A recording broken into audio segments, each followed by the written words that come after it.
ಕರಾವಳಿ ಮಲೆನಾಡಲ್ಲಿ ಮಳೆಯ ಆರ್ಭಟ ಮುಂದುವರೆದಿದೆ. ಜನರ ಬದುಕು ತತ್ತರಿಸಿ ಹೋಗಿದೆ. ಎಷ್ಟರ ಮಟ್ಟಿಗೆ ಅಂತಂದ್ರೆ ಶವ ಸಾಗಿಸೋದಕ್ಕೂ ಕೂಡ ಪರದಾಡುವಂತಾಗಿದೆ.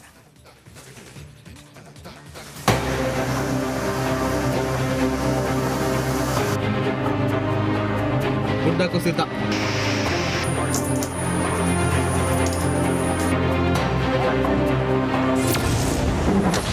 ರಕ್ಕಸ ಮಳೆಗೆ ಕರಾವಳಿ ತತ್ತರ,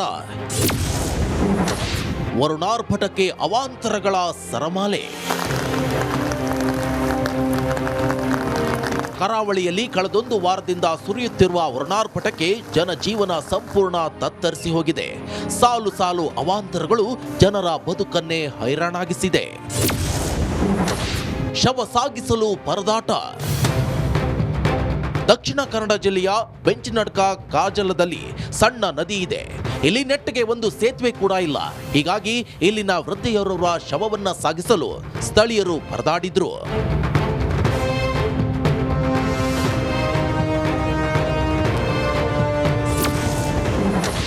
ಉತ್ತರ ಕನ್ನಡದಲ್ಲಿ ರಕ್ಕಸ ಅಲೆಗಳ ಅಬ್ಬರ. ಮಳೆ ಆರ್ಭಟದ ಜೊತೆಗೆ ಕಡಲ್ ಕೊರೆತವು ಉತ್ತರ ಕನ್ನಡ ಜಿಲ್ಲೆಯ ಜನರನ್ನ ಕಂಗಾಲಾಗಿಸಿದೆ. ಅಂಕೋಲದ ಹಾರವಾಡ ಗ್ರಾಮದಲ್ಲಿ ಕಡಲ ಕೊರೆತದಿಂದಾಗಿ 3 ಮನೆಗಳಿಗೆ ಹಾನಿಯಾಗಿದೆ. 10 ತೆಂಗಿನ ಮರಗಳು ಸಮುದ್ರ ಪಾಲಾಗಿದೆ.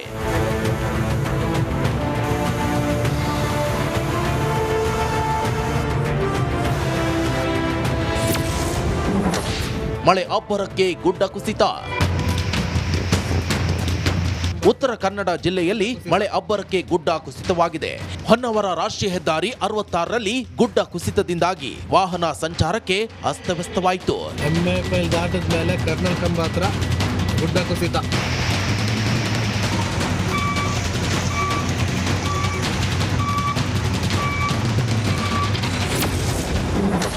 ಟ್ರಾಫಿಕ್ ಜಾಮ್ನಿಂದ ಪ್ರವಾಸಿಗರು ಹೈರಾಣ.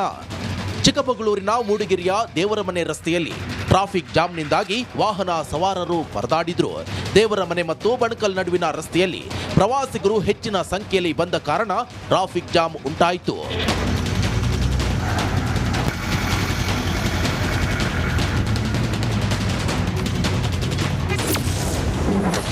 ಗಾಳಿ ಮಳೆಗೆ ಹಾರಿ ಹೋದ ಮನೆ ಮೇಲ್ಚಾವಣಿ.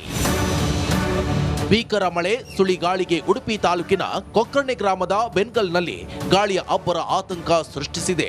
ಮನೆ ಮೇಲ್ಚಾವಣಿ ಹಾರಿ ಹೋಗಿದೆ.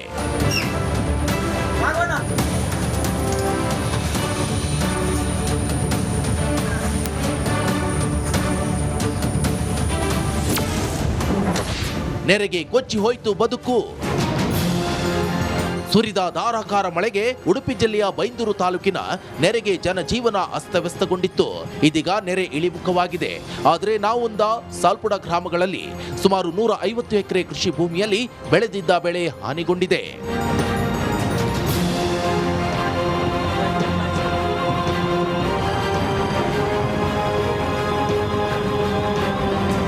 ಒಟ್ನಲ್ಲಿ ಮಳೆ ನಿಂತರೂ ಅವಾಂತರಗಳ ಸರಮಾಲೆ